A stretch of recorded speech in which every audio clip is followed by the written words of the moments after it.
खुलुमबाय गोजोन फुंबिलिनि गासैबो बड'लेण्ड बुब्लिनि अनसायगिरिफोरखौ बरायग्रोबाय दिनै 13 मार्च समबारनि फानजामुथिखौ फरायथिनो लादों खिलिखां ब्रह्मआ फानजामुथिनि गिबियाव दं मेष राशि मोजां सान जानाय नङा बबेबा मोनसे जेंनाखौ लानानै देहा लोरबां जागोन देहाखौ बोलो गैयै बायदि मोनगोन बृष राशि नखराव गासिबो मोजां गोजोन खौसेथि फैगोन मावनो लानाय थांखिया जाफुंसारनो हागौ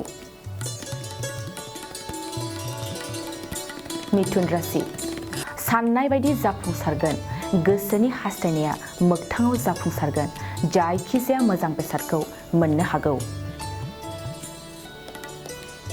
कर्कट राशि मोजां सान जानाय नङा नखराव नांलाय खमलाय जागोन दुखु दाहाजों समखौ बारहोनांगोन सिंह राशि साननाय हनायफ्रा फेलें जागोन गोसोआव असान्ति बांसिनगोन बायदिसिना साननायखौ हारसिङै उनदाहा खालामनांगोन कन्या राशि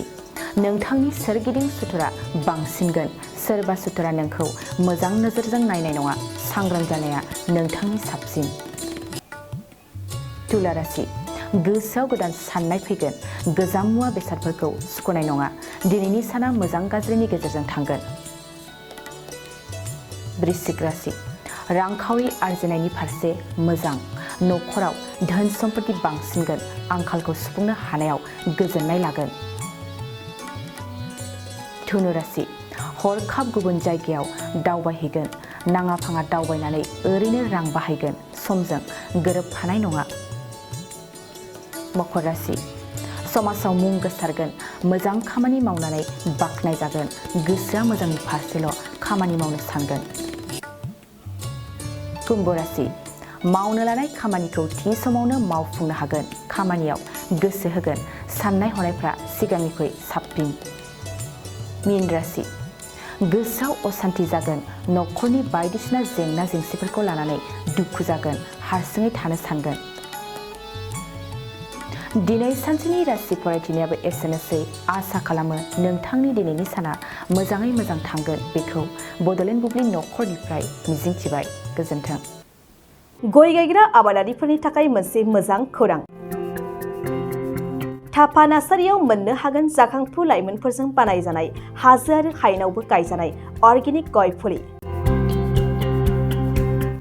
थापा नार्सारियाव अर्गेनिक आदबजों बानायजानाय मोजाङैनो खिलिखांनाय गासै 20,000सो गेरेमसा गय फुलिफोर दं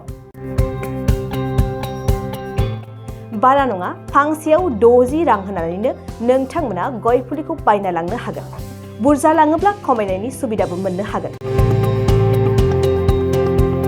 थापा नार्सारिनि गुबै थङा क'क्राझार सहरनि सानजा फारसे थानाय बावखुंग्रि हाजोजों नांजाबनाय हरिनागुरि गामि हाथाइनि साखाथियाव